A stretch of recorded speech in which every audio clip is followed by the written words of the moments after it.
Here we are. Welcome back to my God. Episode 201. It's of course the one that comes after episode 200, the Great Landmark.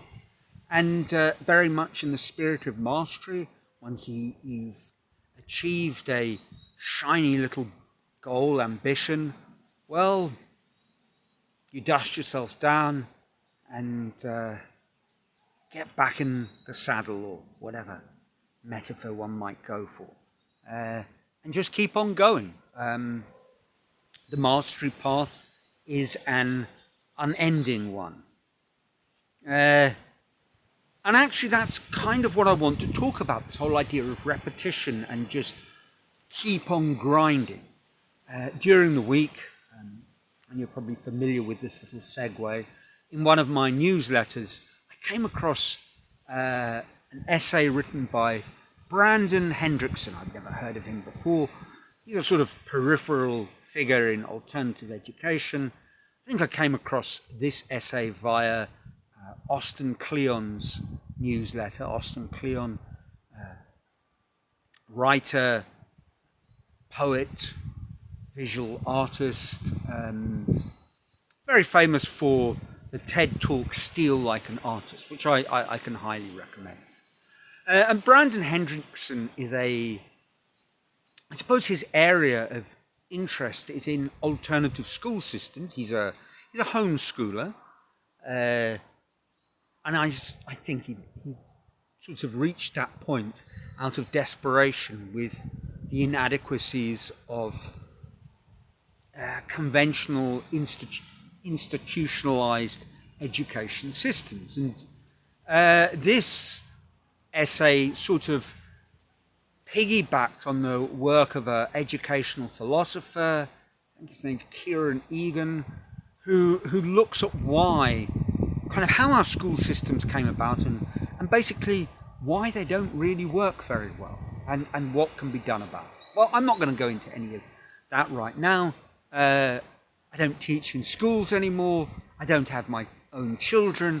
So frankly, I don't care. No, I do. But what was more interesting to me was an idea that Brandon Hendrickson threw out. So a little bit of context.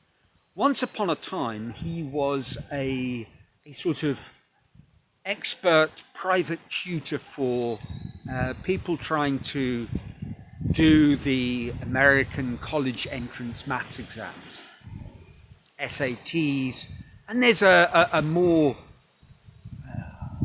involved, much more challenging version of the SAT that he himself had sat and struggled through.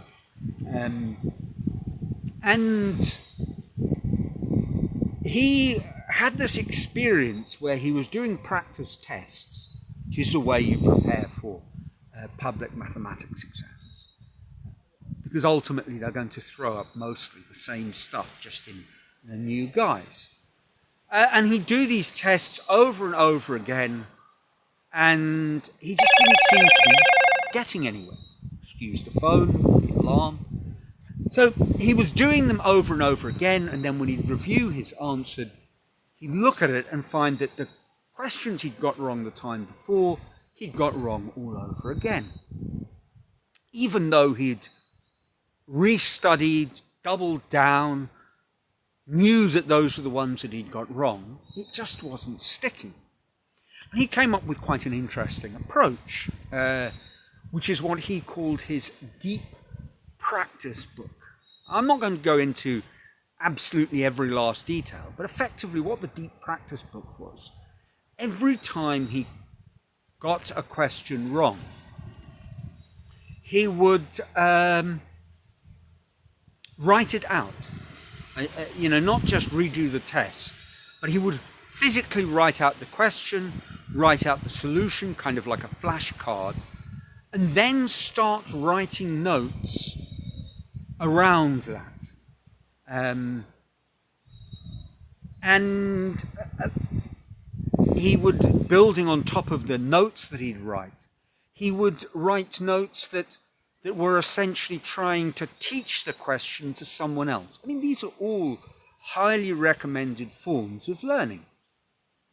And then he would just cycle through the questions that he got wrong over and over again. For those who have attempted to improve at chess, a very popular idea that's come about over recent years. I mean, people for a long time suggested that you needed to do tactical puzzles to, improve your tactical vision and your calculation skills. But then a very innovative Swedish chess coach, Axel Smith, interesting name for a Swedish chess coach, but there we are, came up with what he called the woodpecker method. It's called the woodpecker method because he developed with a friend he was working with as a coach, Hans Tikkanen. Tikkanen apparently in Swedish means woodpecker, so it's the woodpecker method. And basically what you do is you take an enormous collection of problems and you try and solve them. You are very particular about how you go about doing that. You must write down your solutions. And when you finish doing, you note your percentage. When you finish doing a cycle, you try and do the exact same problems, not new ones, not different ones, not similar ones, the exact same problems, and you try and do them twice as fast. And you cycle through this 8 times. So the idea is that you say do a large mass of problems over an 8-day period, and let's say that's 500 puzzles. The idea is on the 8th cycle, you will go through all 500 puzzles on one given day. He's written a book about this, the woodpecker method, which gives his problem set, which is not 500, it's 1,100 puzzles. Quite a physical challenge, just finishing all of them. And of course, I immediately thought of the woodpecker method when I read Brandon Hendrickson's article about his deep practice book of building up these examples and then writing down your solutions, writing down notes on your solutions, and then just doing them again and again and again, the same problems. And of course, this sort of reminds me of the whole idea about learning scales, for example, in music. Learning a piece of music, playing it at a sort of limit pace with a metronome, and then when you've done that, putting on 5 beats per minute, second, whatever it is. Musicians out there, correct me in the comments below. And then doing it over again, and then gradually building up your speed for the whole piece. It's the same kind of story. Of course, this approach wouldn't work with everything you're trying to learn. But I think in a lot of areas, when you encounter a problem, something that is difficult to explain, making a note of what that problem was, coming back to it, expanding upon your notes, well, it's got a bit of a Zettelkasten feel to it. Especially if you then start connecting the problems that you have difficulties with, cross-referencing. I guess when I discovered this particular essay and then saw the connections, it's not a surprise. It really...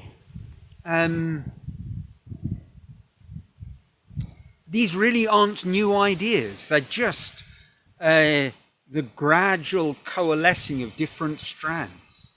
And it reminds me also, in terms of, if I think of maths, of that famous approach to learning of an A-level maths student that I spoke about once. And what she did, she was having difficulties with her maths.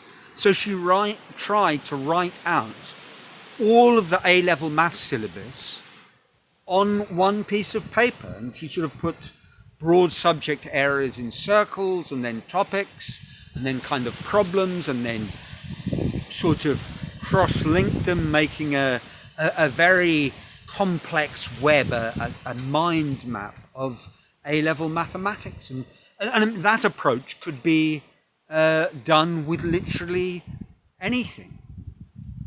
And what it does require is a lot of drudgery, but it requires you to do stuff that seems like making a difficult task more difficult, not easier.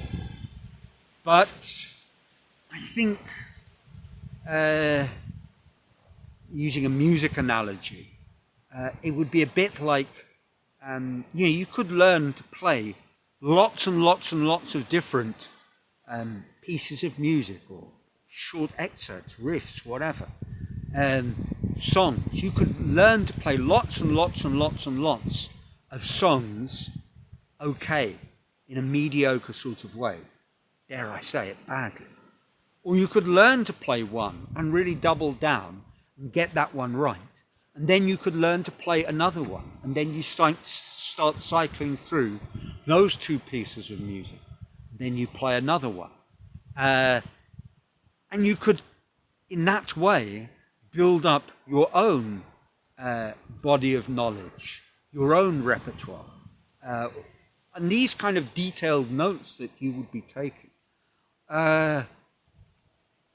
would be the scaffolding.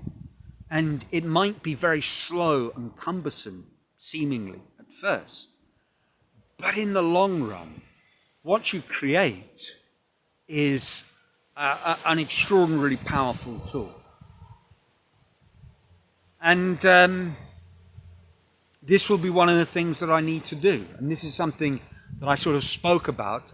If I think back to my landmark Zettelkasten video, that was episode 104. It was almost exactly 100 episodes ago.